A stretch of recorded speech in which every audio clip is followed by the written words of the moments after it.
Bunga mawar, kembang sekuntum. Cakep. Lilah lover, assalamualaikum. Hai, assalamualaikum warahmatullahi wabarakatuh. Saya Fitros, teman saya ada Kak Cita. dan sebelah kiri saya Kang Guru dan Cila. Kembali kami bersama teman-teman semua Lila Lovers bersama Bincang-Bincang Lila.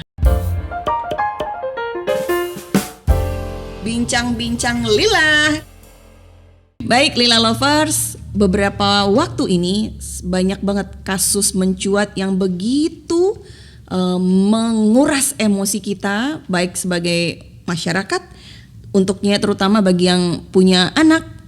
Kita orang tua tentu sangat merasa bersedih dan bersimpati ketika muncul ke permukaan tiba-tiba secara sistematik dan banyak bersamaan bermunculan kasus bullying yang terjadi nggak jauh-jauh. Ternyata di Sumatera Barat juga kita temukan ada muncul sebuah kasus yang sangat menyita perhatian masyarakat dan mendapat hujatan. Katakan kasus di Lubuk Basung dilakukan oleh siswa SMP.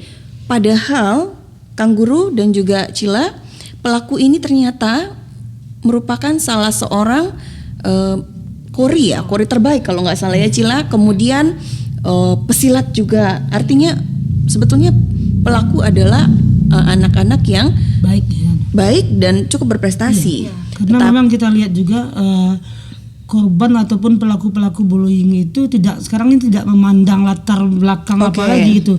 Buktinya di beberapa, ini mohon maaf, pondok pesantren di mana di lembaga yang betul-betul rasanya udah terjaga ya, di mana kita lihat juga ya di masih ada Jawa. Kita dengar ya di mana-mana gitu. Betul. Nah, kemudian yang paling tinggi, tingkatan yang paling tinggi dari kasus bullying yang begitu marak beberapa waktu terakhir ini berujung pada suicide atau bunuh diri.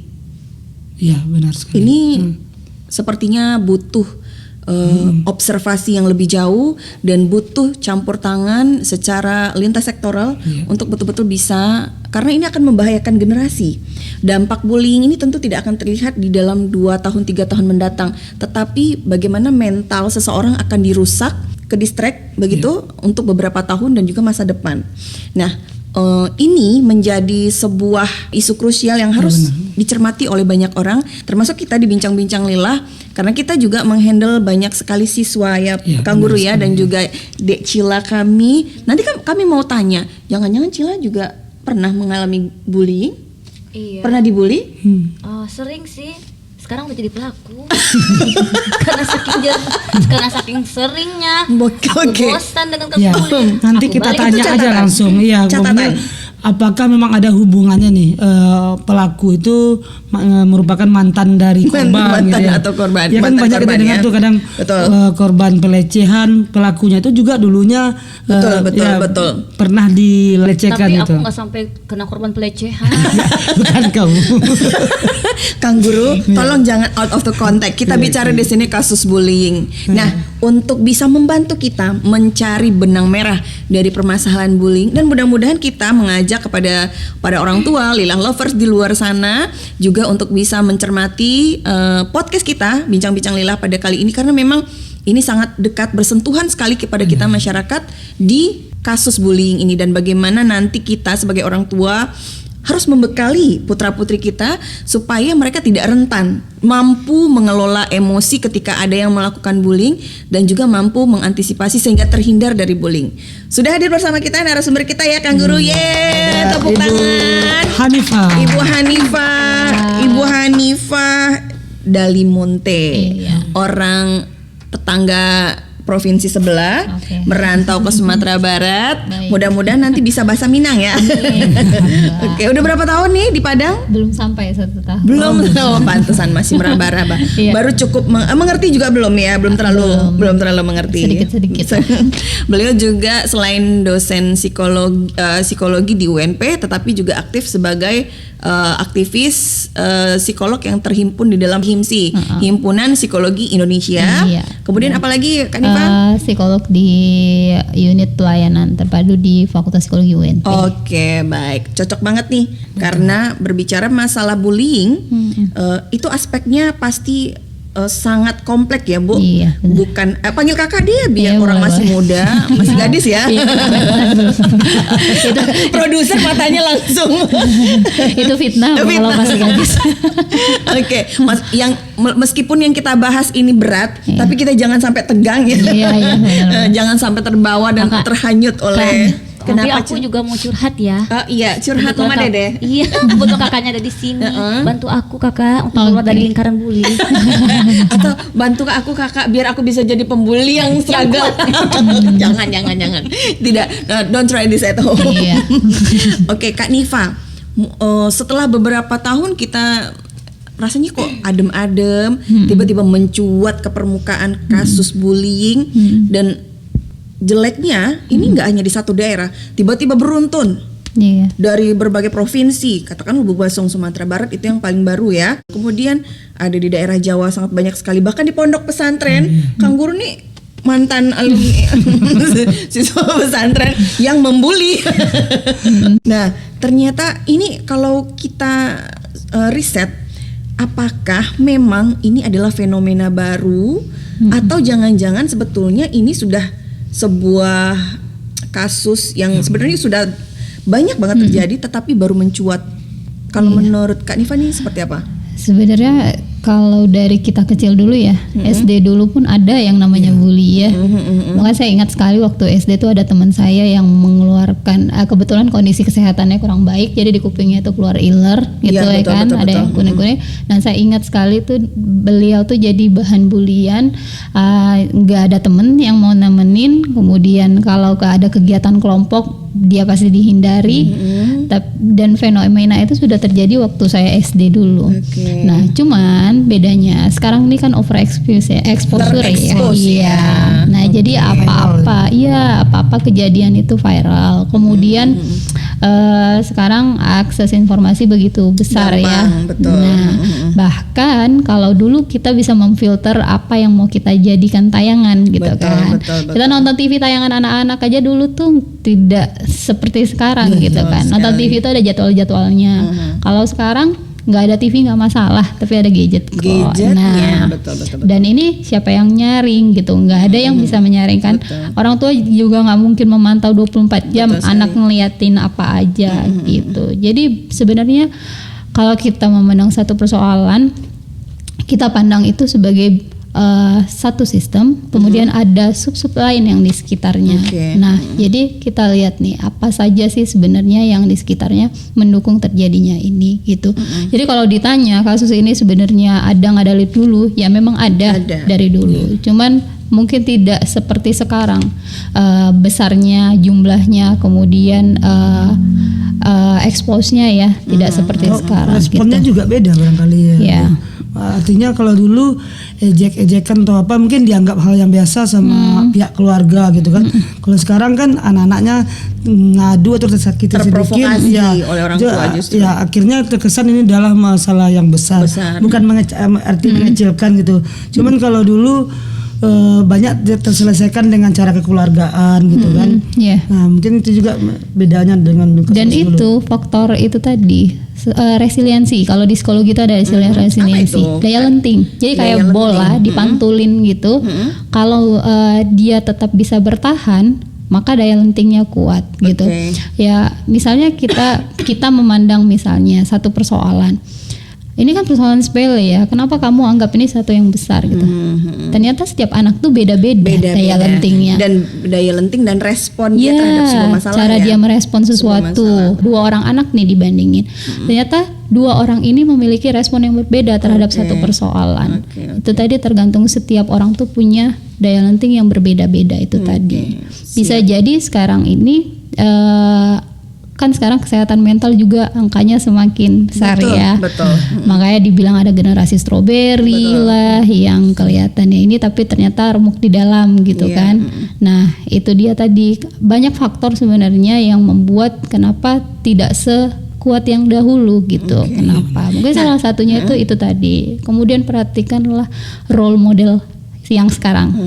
Banyak juga kan idola-idola yang sebetulnya belum layak untuk dijadikan Iya. idola, atau bisa dibilang malah salah kaprah. Iya. Kalau kita dahulu idola itu memang betul-betul seseorang yang punya karakter bagus, kemudian capable, memang multi talent dan banyak Iya, prestasi. iya. Kalau sekarang kadang-kadang malah idola munculnya dari hasil sebuah Gimmick lah ya. gimmick, kemudian dari sebuah kamuflase dengan kasus-kasus yang kemudian viral, tiba-tiba muncul jadi idola, dan itu ditonton. Dan itu Viral. di ilmu psikologi itu ada yang namanya meniru, itu terutama untuk ini ya, kayak dari tayangan, kemudian dari media dan lain sebagainya. Ketika misalnya itu sering sekali stimulus itu dihadirkan, dipertontonkan, maka orang yang menonton itu Menjadi akan biasa. menginternalisasi ke dalam dirinya. Internalisasi. Makanya kenapa ada yang terinspirasi bunuh diri, terinspirasi Karena untuk melihat melakukan- tayangan Iya, tadi. dia mengidentifikasi dirinya ke tayangan yang dia lihat itu tadi. Gitu. Itulah ternyata dampak besar sebuah tayangan. Dulu mungkin kalau tidak kita lihat semeluas ini, efeknya adalah karena TV hanya dipegang kendali oleh TV nasional, Iya. dan itu disaring. Iya. Siapapun yang muncul on screen itu pasti lewat saringan. Dan dulu porsi berita buruk itu tidak diperkenankan lebih dari 30%. Iya. Sekarang malah berita utama gitu dan diulang-ulang. Dan gak ada sensor kan? Betul, berarti kita dapat satu poinnya. Tapi kalau kita kembali ke masalah bullying ini, Kak Nifa, sebetulnya penyebab mayornya apa ya? Karena kalau dipikir-pikir banyak aspek, bisa jadi tayangan, bisa jadi juga Dendam masa lalu. dendam masa lalu, bisa juga lingkungan. Tapi kalau kita runut secara psikologis, apa penyebab seseorang itu bisa berpotensi menjadi seorang pembuli, Pembuli, seperti ya. beliau? Bapak pembuli, Pak. Kalau melihat dari wajahnya Om Kang Guru ini sepertinya dia korban. Korban apa dulu? Korban bully. Kan kasihan. Nah, ini pemulihan. Jadi kalau ejek-ejekan biasa itu bukan dikatakan bully ya. Candaan, Jadi kalau iya bercanda. Candaan. Kalau misalnya bully itu dia emang kondisi si korban itu emang merasa terintimidasi dan itu dilakukan berulang-ulang. Ulang-ulang. Ada situasi tidak berdaya. Nah, biasanya itu terjadi di antara dua orang yang memiliki status yang berbeda. Maksudnya ada yang superior. Superior itu dalam hal apa? Misalnya bisa jadi dalam status misalnya dia kakak kelas atau dia badannya lebih besar. Nah, si korban-korban bully ini biasanya karakteristiknya yang beda sendiri. Misalnya anak-anak cowok pada suka main beranteman. Dia enggak, emang dia nggak minat yang begitu-begitu. Terus misalnya dia putih sendiri Oke. atau kurus sendiri. Oke. Bahkan kan ada yang kadang karakteristiknya yang cacat fisik dan Oke, seperti itu, dan itu dijadikan bahan Karena berbeda dari yang Iya, lain. dia berbeda gitu, dan kemudian itu dijadikan bahan olok-olokan seperti itu verbal. Nah, biasanya itu karena karakteristik yang berbeda itu tadi. Nah, bully ini kan ada awalnya itu ada sih, misalnya pembuli ya. Pembuli ini biasanya nggak sendiri. Oke. Nah, dia biasa punya teman banyak Iya, lah. punya geng. Kayak yang kamu alami. Dia punya masa yang Iya, banyak nih. Aku karena berbeda makanya aku dibully. Kamu berbedanya di mana? Berbedanya karena aku ngulang-ngulang terus sekolah. Membaca saja kamu sulit. Iya. Nah, Oke. jadi biasanya dia punya masa yang banyak. Nah, biasanya selain pembuli ada juga yang namanya asisten. Oke. Ya, dia bukan artis aja punya asisten ya. Asisten Bully pakai pembuli. asisten. Ya, iya. Yang ngebully kamu ada asistennya nggak? Banyak. Oh, memang. Ternyata Kenapa bisa ada asisten? Bisa jadi karena dia takut dia jadi korban bully Oke, juga. Jadi pesuruh itu. daripada dia jadi korban, mending dia bantuin ya, Iya. supaya dia selamat dari bully. Cerdas juga tuh orang ya. Nah, Ada struktur organisasinya sepertinya itu. Iya, Oke. dan kemudian ada lagi yang namanya reinforcer. Nah, kadang kan ada di kelas gitu ejek-ejekan, terus ada yang ikut-ikut, Iya, nimpal-nimpali. iya, betul, Ya, betul. Nah, inilah reinforcer, penguat ini tadi. Kemudian ada, Bu, saya waktu di kelas ada teman dibully, saya diam aja kok, nggak ada ngapa-ngapain. Nah, ini outsider. Nah, bisa jadi si orang-orang yang ada di sekitar ini bisa jadi akan menjadi pembuli juga. Karena dia menyaksikan terus menerus. Iya. Walaupun dia saat itu tidak terlibat Iya. secara langsung gitu ya. Iya. Dan bisa jadi dia kena takut. Iya, iya gitu. Jadi korban. Dia mikirnya daripada kita dibully, mending kita memiliki power dengan jadi pembuli iya, gitu ya. Iya. Akhirnya bergabunglah mereka dengan satu tim yang kuat. Iya. Bisa jadi si korban ini juga pernah punya riwayat dibully. Pembuli ini punya riwayat dibully. Kedepannya dia jadi pembuli seperti itu. Itu sih, dan itu seperti rangkaian lingkaran yang harus diputus. Tapi bisakah background keluarga menjadi penyebab seseorang menjadi seorang pembuli, atau ada lagi kalau kita telaah ada beberapa pendapat dari para ahli. Juga nanti akan mengajak Lila Lovers untuk menyaksikan sebuah video. Nanti kita juga akan minta tanggapan dari narasumber ya. Kita akan saksikan Viti pendapat dari narasumber kita. Video berikut ini dari Kak Seto. Kemudian bebannya semakin banyak. Jadi anak-anak yang punya kecerdasan non akademis jangan tua. Wajahnya jangan mulai dari sekarang. Ngantuk Bapak nih. Iya. Terus Lagi dongeng Ibu. Seperti nyanyiin Nina Bobo. iya, merdu banget suara itu. Kayak mendongeng. Iya. Pada suatu hari. Bahwa sekarang ini muncul banyak tindak kekerasan oleh anak-anak ya. Jadi bukan hanya anak korban kekerasan, tapi pelakunya juga banyak oleh anak-anak sendiri ini. Ya. Ini sebetulnya fenomena gunung es saja yang muncul ke permukaan. Ini kan Cilacap, kemudian tiba-tiba Gresik, kemudian beberapa saat gitu, dan itu sering diulang-ulang ya. Oke. Tapi kami dari LPAI yang ujung tombaknya juga ada LPAI di berbagai provinsi dan kabupaten kota, itu mencatat banyak sekali sebetulnya terjadi kekerasan oleh anak. Artinya perundungan, bullying dan sebagainya itu cukup banyak. Tapi ya itu tadi tidak muncul ke permukaan, dan kenapa sebabnya ya inilah yang harus kita sadari. Sistem pendidikan kita yang sering tidak ramah anak. Artinya kurikulum yang terlalu padat, jam belajar yang terlalu panjang, kemudian PR yang bertumpuk dan sebagainya. Seolah-olah makna pendidikan adalah mengisi kepala anak sebanyak mungkin dengan teori-teori. Oke, Lila Lovers, kita sudah menyaksikan video. Nah, kita minta tanggapan dari Kak Nifa nih. Apakah betul menurut Kak Nifa pendapat dari Kak Seto bahwa beban kurikulum sekolah yang terlalu menitik beratkan terhadap akademis saja tanpa memperhatikan aspek secara afektif, perkembangan otak kanan, kurangnya stimulus-stimulus tersebut hanya mengakomodir para siswa dengan kecerdasan otak kiri. Sementara kan tidak semua siswa diciptakan untuk menjadi juara di bidang akademis saja gitu kan. Anak-anak dengan kecerdasan otak kanan tidak mendapatkan panggung, tidak mendapatkan apresiasi, sehingga energi yang dia miliki ini akhirnya ada pemberontakan. Dan karena tidak dapat panggung, tidak dapat penghargaan, muncul menjadi teralihkan semua ke sana. Betul. Energi positif tadi menjadi negatif. Nah, mereka ingin terlihat gitu. Nah, ini sebetulnya yang paling mana yang porsinya yang paling besar untuk bisa menjadi penyebab seseorang menjadi pembuli. Nah, kalau terkait dengan kurikulum ya, sekarang itu bahkan kita itu dikasih kesempatan untuk yang punya kemampuan di bidang akademik itu dikasih kesempatan untuk mengembangkan kemampuan di bidang akademik. Sekarang sekolah-sekolah rata-rata sudah seperti itu. Kurikulum baru memang seperti itu. Ya, Jadi pendidikan berpusat pada anak. Iya, sesuai dengan potensi anak. Kurikulum merdeka ya. Bahkan ya untuk kasus ini Mas Menteri itu emang benar-benar memberi perhatian yang cukup besar. Ini kan udah keluar Permendikbudristek tuh nomor 46 tahun 2023 itu karena menyikapi kasus bullying yang begitu besar. Viral, betul. Ya, sampai segitunya. Dan kalau kita pelajari undang-undang itu tuh skemanya tuh benar-benar diatur sama Mas Menteri. Jadi udah dibuat tuh bagaimana mana kategori bullying tingkat sedang, ringan, berat, sanksinya. Iya, sampai sanksinya dibuat. Kemudian ini sekolah sudah, kalau sekolah bisa memahami ini peraturan ini sangat bermanfaat sekali. Betul. Sampai di bagaimana cara membuat tim satgas pun itu sudah didesain. Berarti di sekolah sekarang itu setiap sekolah ataupun sivitas itu berarti punya satgas. Iya. Dan yang menjadi satgas adalah itu adalah sekolah, pihak sekolah, orang tua juga dilibatkan. Komite, iya. betul. Dan orang-orang di sekitar sekolah. Oke. Karena bisa jadi bully itu terjadi Tanpa ada orang tua, tapi iya. diketahui oleh orang-orang sekitar. orang sekitar sekolah. Oke, seperti ini itu. sudah diterapkan atau Betul, baru udah. wacana? Sudah.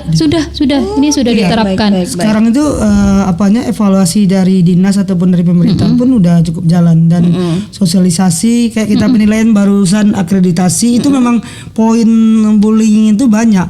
Makanya di sekolah kita tuh kan banyak ada spanduk, kemudian poster-poster himbauan untuk bullying itu Per kelas. per kelas semua. Jadi memang itu menjadi perhatian khusus oleh pemerintah. Oke, baik. Cuma mungkin tinggal sekarang bagaimana pihak sekolah ataupun pendidik Benar. menerapkan itu gitu. Iya. Tapi kalau pendidik atau sekolah masih dengan pola-pola lama, Iya, benar. menganggap hal itu hal kecil yang Iya. dari dulu udah ada juga kok. Nah kayak itu, gitu. Nah, itu yang klien saya itu di praktek tuh salah satu penyebabnya itu. Jadi anak ngadu ke guru, tapi anak ini merasa tidak direspon, Diabaikan, iya. karena ada yang menganggap bully ini adalah di record lagi bully tim ini konten. adalah hal yang biasa. Gitu, Iya. ya kan? Jadi ada yang menganggap kadang kan, cengeng, iya kamu apa, gitu ya. benar. Ada yang menganggap gitu aja kok dipersoalin gitu. Tapi ya itu tadi tidak semua orang menganggap yang sederhana itu adalah satu hal yang Krusial. Iya, gitu. Jadi itu tadi padahal desainnya sudah bagus, bahkan ada program Roots namanya. Itu siswa-siswa Program apa, Kak Roots. Diva? Roots, oke. Nah, siswa-siswa itu ada utusan, ada perwakilan siswa-siswa itu di training. Tujuannya untuk menjadi agen-agen perubahan untuk menurunkan angka bully. Nah, biasanya mereka dipilih orang-orang yang populer di sekolah. Seperti Maksudnya, duta bully gitu iya. ya. Tapi mereka biasanya orang-orang nggak mesti pinter ya. Iya. Mereka fleksibel, bisa masuk ke tengah-tengah. Oke. Karena terutama untuk anak remaja susah buat kita orang dewasa Mendekati mereka. Maka Harus intervensinya dari yang teman-teman selevel sama sebaya. mereka. Jadi melalui mereka perantaranya. Oke, baik. Ini satu yang menarik karena kasus pembiaran dan pembiasaan menurut pihak guru itu banyak ternyata. Iya. Salah satunya nih anak saya juga tuh pernah ngalamin Kak, dan kami sampai sekarang masih melihat nih kalau masih kapasitasnya masih normal gitu kan, anak saya ngalamin mulai dari pembulian verbal, kemudian sudah mulai ada fisik, walaupun belum terlalu menyakiti tapi cukup mengganggu. Iya. Laki-laki, jadi mungkin laki-lakinya nih suka sama anak saya gitu kan, mulai dari cubit, tendang gitu, karena memang di sekolahnya ini inputnya heterogen, banyak dari beberapa lapisan masyarakat gitu. Kemudian ada dia mau pulang, dia nggak tahu apa-apa, tiba-tiba udah diguyurin pasir gitu. Kita sebagai orang tua tentu harus mengedukasi anak untuk nggak serta-merta orang tua akan menghandle ini. Kita ngajarin anak kita dulu dong buat mengantisipasi supaya tumbuh kesadaran dari dalam diri dia untuk defense gitu. Saya bilang, kamu sudah lapor sama guru sudah atau belum? Dia bilang sudah. Sudah. Terus gimana respon guru? Ternyata guru beliau tidak percaya, gurunya tidak percaya, dan padahal beberapa orang itu sudah mengadu, masih ada pembiaran dan dianggap itu sebagai hal yang biasa. Padahal ini anak udah nangis, udah mau nggak sekolah dia karena nggak nyaman. Nah, kalau misalnya kita menghadapi situasi seperti itu, guru yang tidak melakukan sikap atau pendekatan terhadap si pembuli atau tidak memberikan peringatan, kita sebagai orang tua semestinya harus gimana sih, Kak Nifah? Prinsipnya Bingung ya, kan nggak mungkin tiba-tiba kita datang diambil kerah baju tuh anak pembuli gitu kan? Nggak makin dibully nanti. Makanya. Prinsipnya sebenarnya sekolah tuh harus menyadari bahwasannya rasa nyaman sama secure tuh kebutuhan setiap individu paling dasar. Betul. Nah, kalau misalnya sekolah tempatnya nyaman, tenang, dia merasa masuk ke sekolah nyaman, maka besok lagi dia mau sekolah. Nah, kalau misalnya terjadi hal yang seperti itu, kita lihat karakteristik anak kita jenjang apa gitu. Kalau misalnya berapa kali dia sudah mengadukan kepada guru, maka guru tidak merespon, menurut saya ya memang kita harus ngobrol. Ya, itulah gunanya komunikasi dengan pihak sekolah. Itu penting. Betul. Karena menurut guru ini baik-baik saja, ternyata di rumah tidak baik-baik saja. Dan gitu. itu ada terjadi kan? Ada anak SD, jadi dia berulang kali dibully. Menurut gurunya kebetulan laki-laki. Kalau laki-laki ini kan kadang-kadang ya biasa lah itu anak cowok seperti itu. Padahal tidak semua yang seperti itu biasa gitu kan. Sampai berapa kali dia mengadukan tidak dapat respon yang memuaskan. Kemudian besoknya udah mulai malas-malasan ke sekolah. Sampai akhirnya yang tadinya dia tidak pernah mengompol di rumah tuh ngompol. Sampai ngompol. Itu ada kliennya kan Iva? Iya, itu jenjang SD. Dulu kasih. Karena dia pernah sampai disumpal mulutnya dengan kaos kaki. Ya Allah. Nah, itu kemudian pulang ke rumah itu yang tadinya biasa ceria, kelihatan ya dari perubahan tulisannya yang awalnya rapi. Ini tulisannya kelihatan udah mulai berantakan. Bahaya. Kemudian pulang ke rumah dia buka pintu kamar mandi, duduk di depan bak kamar mandi. Dia main-mainkan tangannya di air. Dia mendapatkan relaksasi di situ mungkin ya.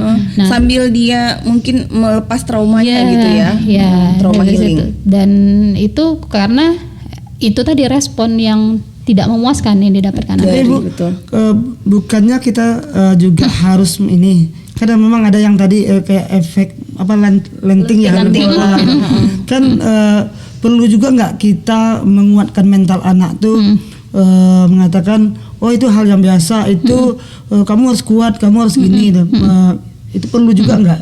Sebentar, sebelum kita lanjut, kita iklan dulu ya. Kita masuk nanti kita lanjut di segmen kedua. Sampai ketemu.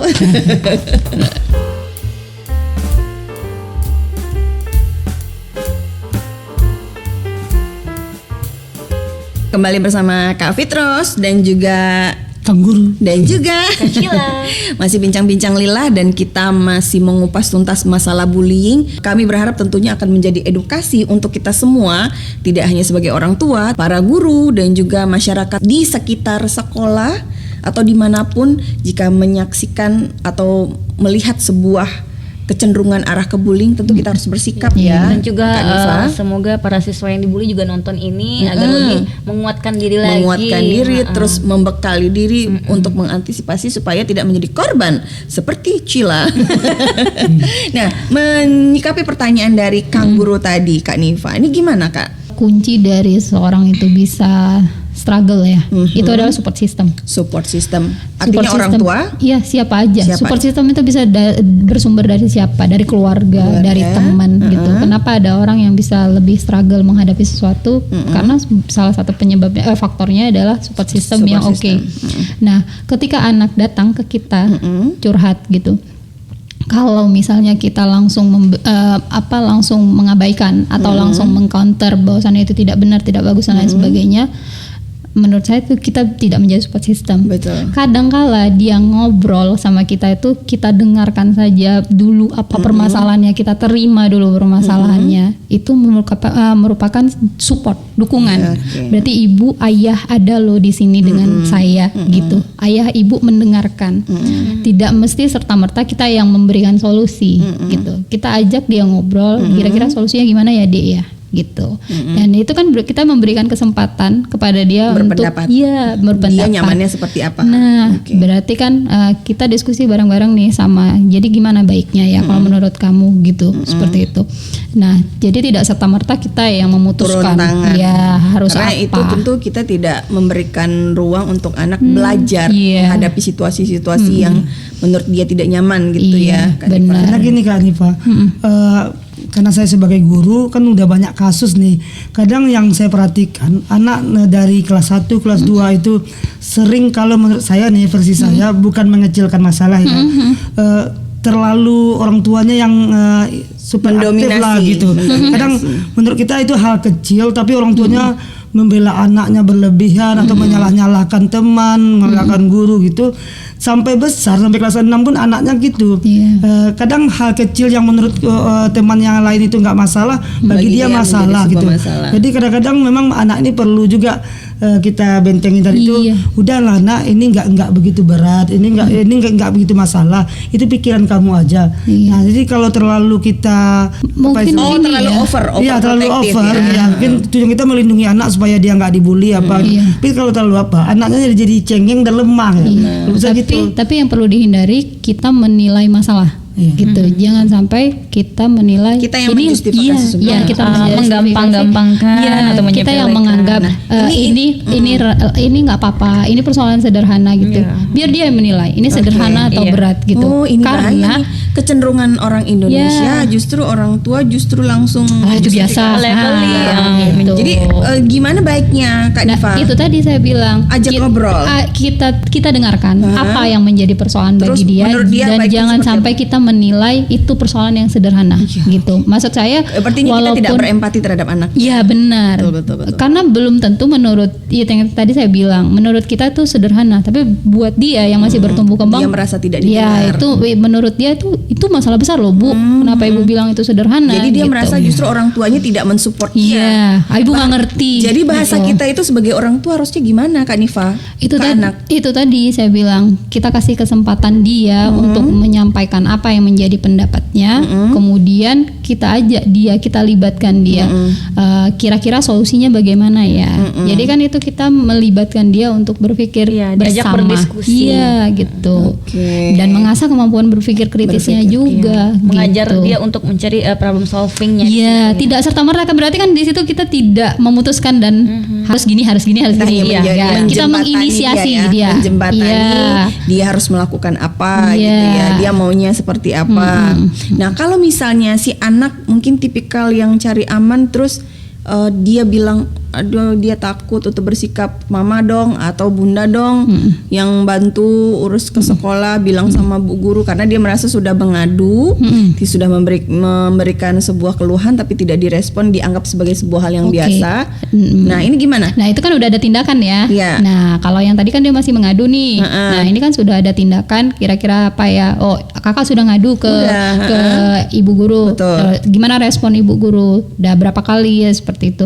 Nah nggak masalah kalau kita. Gimana menurut kakak kalau kita temui ibu guru? Konsultasi sama ibu guru. Oke. Gimana dengan kesepakatan bersama, terutama yang udah remaja ya. Iya. Nah gimana kalau ibu mama bantu kakak dengan menemui ibu guru? Gimana menurut kakak gitu seperti Siap. itu? Artinya kita gitu. tidak perintah tetapi mengajak dia Iya, berdiskusi. iya. Nah, oke baik. Berarti di sini sekali lagi kita informasikan dan kita tegaskan bahwa ternyata di sekolah tuh sudah ada satgas ya. Iya. Dan itu melibatkan guru, Orang kemudian tua. juga komite dan Iya. orang, artinya ini sama-sama sudah menjadi perhatian Iya. untuk mengantisipasi. Soalnya Oke, gini juga Bu, karena ada beberapa kasus ya mungkin Kak Cila, ada yang si paling korban gitu. Kadang karena dia Merasa menjadi korban gitu banyak ya. mendapat dukungan gitu. Mungkin dukungan yang kalau menurut saya terlalu berlebihan gitu kan. Iya. Kadang dia yang mulai, dia yang apa, tapi ceritanya di rumah atau apa dia selalu dia yang korban playing gitu. victim. Iya. Playing victim. Iya. Anak-anak pun udah kayak gitu. Jadi saya mikirnya ini apakah karena orang tuanya terlalu over membela anaknya, akhirnya anaknya gitu. Karena dia jadi kesenangan, kadang dia yang usil, ujung-ujungnya nanti dia yang korban gitu. Iya banyak sih di sekolah. Tapi itulah kalau misalnya terlalu apa-apa direspon sama orang tua, apa-apa direspon dan sekarang banyak loh Pak, sampai perguruan tinggi pun orang tua masih Intervensi. mengurusi persoalan anaknya gitu. Karena itu Hati-hati. anaknya yang dari kecil itu nggak bisa dilatih untuk problem solving tadi, nggak dilibatkan, Mungkin- apa-apa difasilitasi, apa-apa dibantuin gitu. Tiba-tiba Kak Cila jadi dewasa dan bijaksana gitu. Iya. Padahal korban bully loh. Kan sekaligus pelaku.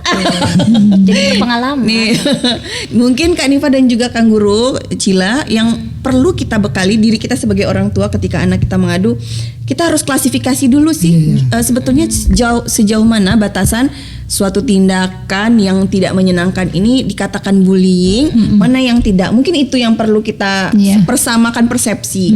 Nah, ini gimana? Jadi bully itu kan tindakan yang dilakukan berulang-ulang. Berulang. Iya. Kalau hanya sekali mungkin itu candaan. Iya, candaan. Oke, baik. Kemudian ada situasi yang tidak menyenangkan. Dia korban bully ini merasa tertekan dengan kondisi ini. Oke. Jadi ada orang yang berulang-ulang diajak itu ya dia biasa aja. Berarti itu kan bukan bully. Oke. Ada perasaan tidak nyaman, tidak menyenangkan merasakan yang dia rasakan. Kemudian dan biasanya itu dilakukan oleh orang yang lebih superior. Mau dalam hal postur tubuh, usia ataupun posisi seperti itu. Nah, bully ini bisa dalam bentuk verbal, ucapan, atau bisa juga dalam bentuk verbal tuh misalnya ejekan, kemudian hinaan dan lain sebagainya. Kemudian fisik misalnya udah menyentuh badan. Atau boleh pakai alat ataupun enggak, itu termasuk pokoknya menyakiti fisik, menyakiti badan. Kemudian seksual juga. Misalnya kadang kan ada yang sampai ya, ini ada sampai kasus yang berpacaran kemudian melakukan hubungan seksual kemudian direkam, diancam. Menjadi itu dokumentasi dan itu hati-hati. Dan jadinya nanti itu arahnya itu bullying. Iya, bullying secara seksual. Itu tadi. Kemudian sekarang tuh ya sosial media ya, cyberbully. Nah, itu misalnya kita nih nggak seneng nih sama Cila, terus kita buat status di WA, arah-arahnya ke sana. Aku juga pernah dibikinin status di grup ya. Kamu kan siswa seleb. Tapi aku merasa itu statusnya buat aku. Masa batinnya kuat. Caper kali. Atau kamunya yang terlalu sensitif. Iya.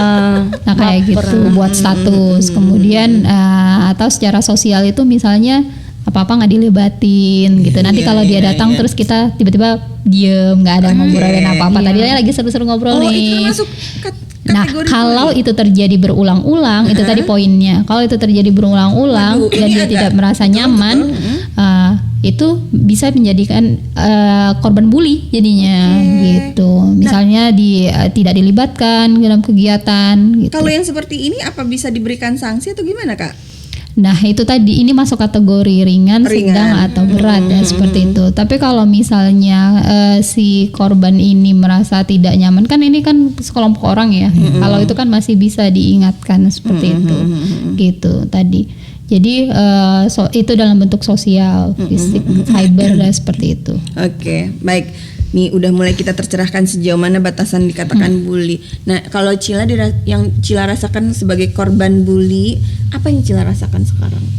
Oh, biasanya itu terjadi berulang-ulang ya. Kalau menurut Cila sih itu bully ringan ya, sebelum mendapat penguatan dari mamah di rumah. Jadi tidak terlalu mempengaruhi Jadi mental. gini Kak, kan kalau di kalangan siswa itu kan udah sering tuh panggil-panggil nama orang tua. Aku termasuk orang tua Sampai yang aku sering kalau disebut-sebut namanya di sekolah anak. Aku kalau terima rapor Kak, rapornya aku tutupin nama orang tuanya. Aku kalau terima rapor aku jadi terkenal karena disebut-sebut Sampai sama dinyanyi-nyanyi. Ya, mungkin kita pengen tahu juga nih dari Kak Anifa. Nah, ini yang bagi adik-adik yang nonton ya, yang di sekolah. Yang sering namanya dipanggil orang tua. Apa sih yang harus dilakuin oleh anak-anak gitu ketika dia merasa dibully atau apa? Karena penguatan itu kan juga kita perlu berikan kepada anak-anak. Iya, betul. Cari pertolongan. Jadi memang harus ada pihak ketiga. Iya. Cari siapa figur-figur yang kamu rasa aman. Yang kamu nyaman buat cerita. Cari pertolongan, cari support.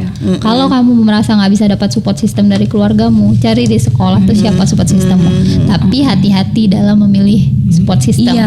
Yang salah. Ya, gitu. Apalagi terutama teman sebaya. Lebih banyak cerita sama teman, tapi belum tentu nilai yang diadopsi temannya adalah yang benar.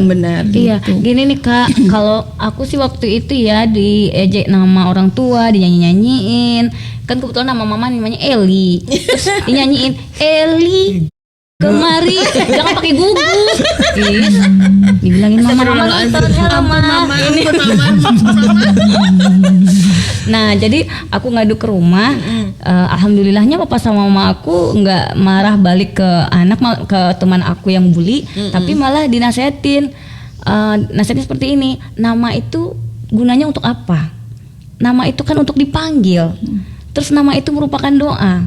Kalau ada yang panggil, dia bagus. Nama itu untuk dipanggil, terus berarti didoakan. Kecuali teman kamu itu ngejeknya misalnya ini Arzen gendut, Arzen ini yang jelek-jelek, ini masih sekedar nama doang ya, memang untuk dipanggil. Nama papa itu untuk dipanggil. Jadi aku yang darinya nangis-nangis, iya ya, aku tolol ya, kenapa aku jadi anak dilatih untuk tidak sensitif perlu ya. Iya. Makanya anaknya bijak sini. Untungnya Mama Eli nggak langsung datang ke sekolahnya. Iya, tapi kalau mendengar lagu tadi guguk kayaknya datang. Aku dong. Untuk Kan aku dilatih spontan. Ya, berarti perlu juga anak dilatih untuk tidak sensitif gitu. Yang bukan Mungkin penjelasan berarti dari orang mengecilkan. tuanya. Iya. Artinya jangan anak itu terlalu lembek, memang nggak bagus juga. Ya. Makanya didengar apa sih yang terjadi gitu. Oke, dan Kadang-kadang anak butuh didengar aja dulu ceritanya saya. jadi jangan langsung justifikasi terus kita yang memutuskan begini, Iya. tapi dengar dia gitu ya Iya. Kak Nifa. Nah Kak Nifa, kita bicara bullying, kalau sekarang kan dampaknya terlihat itu sementara adalah rasa tidak nyaman gitu kan. Terus kemudian cuman yang paling jelek kita lihat tuh ada apakah kasus bunuh diri ini bisa berawal dari bully juga. Nah kalau secara riset, secara psikologis, dampak bullying ini paling berat itu seperti apa? Kemudian paling ringan, kan sebenarnya nggak ada juga enaknya ya dibully. Nah ini gimana Kak? Jadi kalau kata orang bullying itu biasa gitu ya, sederhana. Habis itu bullying itu ya kelihatannya cuma fisik aja lah gitu dampaknya gitu. Tapi sebenarnya secara psikologis itu sangat besar sekali pengaruhnya. Pertama, harga dirinya turun. Bayangin ketika Self-esteem orang, ya. ketika seseorang udah harga dirinya turun, itu pasti rasanya males ngapa-ngapain Iya gitu. betul, Dia sedih berkepanjangan. kemudian menyendiri, menarik diri, dan makanya kan indikasi pertama itu malas lah sekolah lagi. Oke, menarik diri. Malas lah datang sekolah. Motivasi hidup lah ya. Iya, kenapa? Nanti ujung-ujungnya juga dibully, nggak ada temen juga yang support, seperti itu. Dia ngomong ketemu guru juga seperti itu responnya. Orang tua juga begitu gitu. Jadi akibatnya perlahan-lahan tuh menarik diri. Kemudian lama-lama ya tidak ada gairah hidup gitu. Gairah hidup itulah bisa pemicu kecenderungan bunuh diri. Percobaan bunuh diri dulu, biasanya bunuh diri itu diawali dengan percobaan. Percobaan dulu, kemudian itu tadi kalau ini terus-menerus terjadi, itulah depresi, bunuh diri, seperti itu. Ya kasus bullying ini sebenarnya banyak banget kayaknya. Cuman yang terekspos itu kan yang viral itu kan yang kekerasan fisik ya, Bu, ya. Iya. Kalau yang ejek-ejekan, yang Iya. tahunya kita kalau dia udah bunuh diri baru tahu. Gitu kan setelah selidiki Dan dia fisik, salah, gitu. fisik. Iya. Kebanyakan yang kalau udah fisiknya luka atau fisiknya misalnya dipukul atau nggak ada, kalau bukti fisik itu kan kelihatan. Tapi kalau bukti non fisik itu nggak kelihatan. Padahal mungkin sama aja efeknya beratnya Iya, ya kan. bisa jadi ini lebih besar, ini lebih besar. Maksudnya tidak ini Luka tetap fisik aja. dan luka batin jadinya. Jadi kan kalau selama ini ya kan belum fisik gitu loh. Padahal luka batin ini juga sangat krusial. Mengobatinya itu panjang Lebih loh susah. prosesnya. Dan mungkin ada trauma ya. Iya. Gitu. Nah, apa tindakan kita untuk kepada anak-anak yang pernah dibully loh Kak gitu, sebagai katakanlah itu trauma healingnya ya, Iya. gitu. Sebagai orang tua apa yang harus apakah memang harus kita libatkan pihak ketiga, ahli, atau bisakah kalau mungkin kategori-kategori tertentu orang tua bisa mengambil alih Iya. tanggung jawab? Nah ini tergantung tingkat keparahannya ya. Oke. Dan tapi biasanya pada umumnya kasus-kasus bully ini mereka melibatkan profesional ahli, misalnya ke psikolog, psikiater, tuh yang seperti itu untuk menyelesaikan permasalahannya hingga beberapa terapi dilakukan, kemudian baru mau lagi kembali ke sekolah seperti itu. Dan makanya saya bilang tadi mengobati luka batin ini prosesnya cukup panjang. Gitu. Pengalaman Kak Nifa ini trauma healing yang berapa lama proses klien yang pernah dihadapi dan paling lama itu berapa lama butuh waktu untuk mereka bisa recovery? Oke, jadi kalau misalnya treatment psikologi itu ya, itu proses ke faktor penentu keberhasilannya itu salah satu faktornya adalah individu itu sendiri. Individu. Misalnya ada nih yang progresnya udah bagus nih di beberapa kali pertemuan, misalnya 7 pertemuan sudah bagus nih progresnya.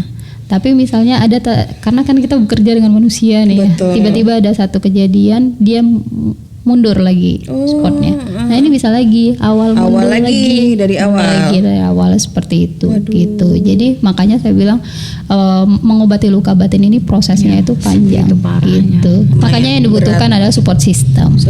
Kak, kalau misalkan apa sih kira-kira penguatan yang bisa diberikan untuk siswa itu sendiri dari gurunya gitu? Betul. Jadi memastikan bahwasannya sekolah adalah tempat yang aman. kamu bisa menyampaikan apa yang menjadi unek-unekmu kemana gitu. Karena kan kebanyakan nih kayak kemarin klien saya nggak tahu Bu, saya harus ngadu kemana gitu. Karena kan beberapa sekolah image BK itu masih tempat yang horor ya. Tempat siswa-siswa bermasalah. Dan biasanya yang datang ke UKS itu adalah sakit fisik ya. Tidak ada UKS sakit batin ya. Padahal sebenarnya kadang-kadang ada yang lagi nggak mood belajar ya tidurnya di UKS gitu. Ada mendadak demam. Ternyata ditanya hatinya yang demam, panas pun tidak. Dan ketika anak mengadu ke pihak ke guru atau ke orang tua, kalau dia tidak mendapatkan yang diinginkannya malah merasa lebih terbuli lagi. Nah, baru itu. Artinya tujuannya minta perlindungan malah dibully. Iya, malah dijustifikasi gitu. Itu sih, jadi pastikan pada siswa sekolah adalah tempat yang aman. Dia tahu kemana dia harus mengadu ketika punya persoalan gitu. Jadi karena kadangkala ada siswa yang dia nggak dapatkan itu di rumah. Kadang kan ada orang tua yang sibuk, kemudian ada orang yang tua yang emang tidak terbiasa komunikasi terbuka dengan anak. Iya, jadinya anak enggan ya untuk menceritakan. Iya. Oke. Jadi informasi itu sangat diperlukan sekali. Jadi waktu saya bermasalah, saya tahu saya harus kemana ketika teman saya tidak ada gitu. Atau ketika saya punya masalah bahkan sama teman saya tahu harus kemana gitu. Itu sih yang paling penting. Kak Nifa, ini kalau kita lihat sebetulnya pemerintah kan sudah memperlihatkan ada will untuk mencegah, ada dibentuklah tim satgas, ada kampanye, ya kan, kemudian juga mungkin sudah ada juga sosialisasi kepada orang tua bagaimana untuk mengantisipasi bullying agar tidak terjadi pada anak. Tapi itu saja tentu tidak cukup. Ternyata kalau para pembuli ini tidak mendapatkan efek jera. Nah, walaupun bully ringan, apakah tidak ada sanksi? Baik itu misalnya sanksi boleh dari sekolah, iya betul. Gitu. Apa kita orang tua bisa mendorong supaya yang pembuli ini merasa jera? Karena nih kalau dilihat kasus kan banyak yang terjadi pengabaian dari guru sendiri, bahkan kasus terbaru ada yang meninggal kan, yang sampai diamputasi kakinya, dan akhir ada yang diamputasi, ada yang meninggal. Itu kan namanya juga anak-anak gitu loh respon guru. Ini kan bahaya, mengabaikan nyawa seorang anak, walaupun bukan anak beliau, tapi kan ini anak dalam jangkauan tanggung jawab beliau juga gitu. Nah ini harus betul-betul didudukkan. Ini gimana? Ada loh sanksi hukumnya. Bahkan pemerintah menyiapkan. Oh, para guru, guru-guru. Jadi di Permendikbud itu makanya saya bilang tadi sampai didesain sampai sebegitunya, sampai disediakan apa sanksi ringan, sedang berat, mana kategori ringan, sedang berat. Misalnya nih sanksinya tidak dilibatkan dalam kegiatan belajar mengajar, itu yang termasuk yang berat ya, dalam kurun waktu tertentu seperti itu. Jadi bahkan guru itu tidak perlu berpikir sanksi mana ya yang mau kita pakai. Makanya disosialisasikan supaya ini menjadi perhatian orang tua, anak juga seperti itu. Karena kalau tidak diberikan sanksi seperti itu, merasa mendapatkan pengabaian aman gitu kan. Apalagi kalau memang secara psikologis memang karakter anaknya superior tadi, tentu ini menjadi sebuah kepuasan buat dia ketika menekan seseorang. Nah, yang kasihan kan anak-anak yang kurang komunikasi akhirnya jadi korban, bahkan ada yang sampai korban nyawa. Nah, ini perlu sekali lagi kita berikan sebuah edukasi kepada orang tua dan juga guru, ternyata ada sanksi hukum. Nah, kalau sudah ada tindakan pengaduan tapi tidak mendapatkan respon, berarti kita orang tua sudah boleh. Iya, makanya gunanya tim satgas, pastikan sekolah itu sudah membentuk tim satgas. Makanya tim satgas itulah nanti yang akan mendudukkan ini kasus ini gimana, ini sanksi ini. Nah, mereka yang akan mendiskusikan bersama-sama. Iya, gitu. Kalau dilihat ditinjau dari banyak masalah, terutama anak-anak yang baru bertumbuh di SMP, kayak yang di Lubuk Basung itu anaknya jago silat, betul ya? Silat apa karate, Cila? Silat. Oh iya, kamu ada kemampuan silat atau karate? Silat lari. Betul, di silat lidah. Iya, silat lidah. Ya, nah kebetulan kasus yang dihadapi anak saya, pelakunya juga anak silat. Anak saya, kami juga coba bekali anak perempuan untuk sedikit bisa mampu membela diri walaupun cuma ala kadar. Artinya dia harus bisa self defense gitu. Tetapi ketika dia mencoba untuk melawan, dilawan balik. Nah, ini kan bahaya. Iya. Kalau tendang-tendang terlalu kuat, seorang perempuan bisa kakinya bisa jadi ini ya. Iya. Nah, ini berarti yang harus disikapi oleh semua, baik itu orang tua dan juga guru, untuk berhati-hati dalam menanggapi sebuah keluhan. Iya. Ya, tidak boleh pengabaian. Iya. Padahal ini si anak sudah kita edukasi dari rumah supaya kalau ada kasus bully, kalau masih dalam tahap verbal, cuekin. Kamu harus menjadi seseorang dengan mental yang kuat gitu. Anggap aja kamu pura-pura nggak dengar, nanti dia capek sendiri gitu. Iya. Kalau saya mengedukasi anak begitu. Tandanya orang yang membuli kamu secara verbal, dia merasa kamu berada di atas dia. Nah, dia ingin mengintimidasi kamu.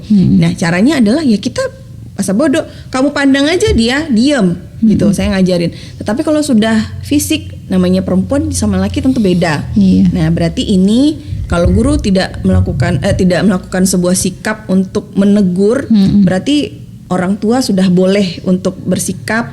Mungkin diskusi dulu ya dengan Iya. guru, konsultasi dulu dengan menemui guru gitu kan. Karena kalau sampai akhirnya anak-anak tidak mau bersekolah, ini kan sudah menjurus ke arah yang lebih berat. Iya, iya. Nggak boleh dibiarkan. Iya. Ya kan Cila, kamu sempat nggak sekolah nggak dulu Kak waktu setelah dibully? Kamu dibilang apa? Ya pernah sih. Tapi ancaman dari rumah lebih kuat lagi. Akhirnya lentingannya lebih tinggi lagi. Hebat berarti Mama. Ya. Mama Eli. Aduh, kami cinta Mama Eli. Nah, mungkin ini karena waktu kita sudah hampir habis nih Kak Nifa.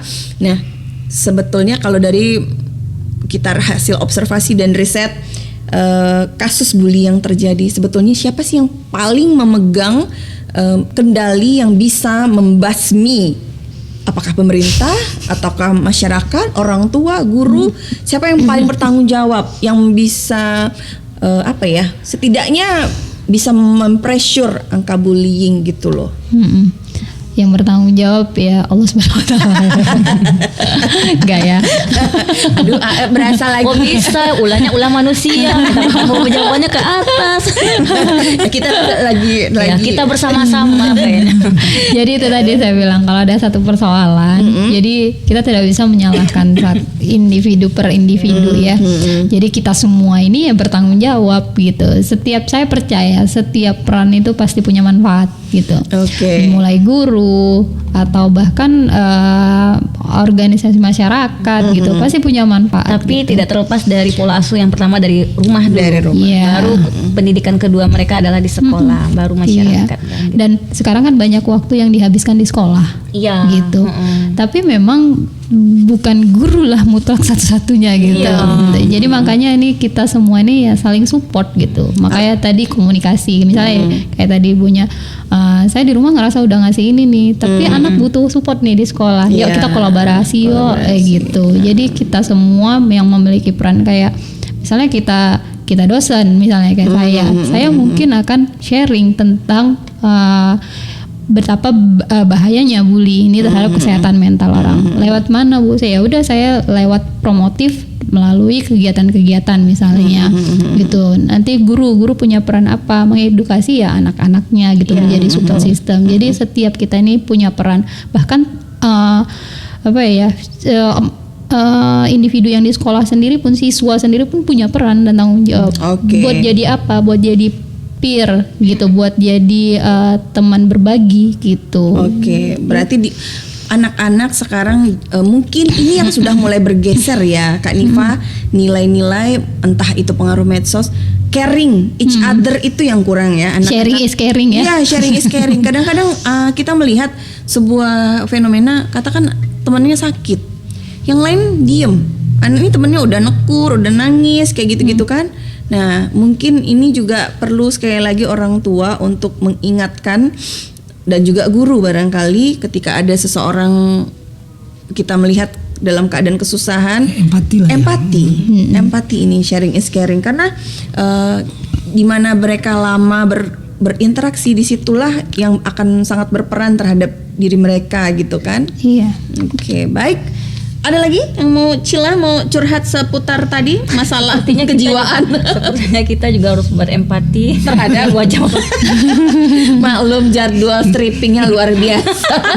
Setelah ini mau kasih khutbah nikah. Saya memang agak beda. Sepertinya kita harus berikan support system. Baik, Lila Lovers, tidak terasa kita sudah di akhir perjumpaan kita pada episode kali ini, dan terima kasih kita ucapkan untuk Hanifa, tepuk tangan dong. Mudah-mudahan ini bapak-bapak rumah tangga sudah bisa bersikap kalau nanti anak-anaknya ternyata ada Jadi korban pengaduan bullying, jadi ya. korban bullying. Edukasi mereka. Jangan serta-merta kita bilang cengeng.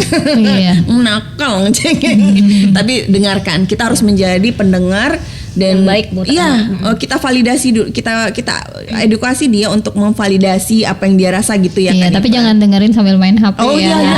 Wah, itu bapak-bapak. Semuanya harus concern ya. Concern. Mata, harus telinga, face to face, iya. eye to eye gitu Iya. ya. Baik.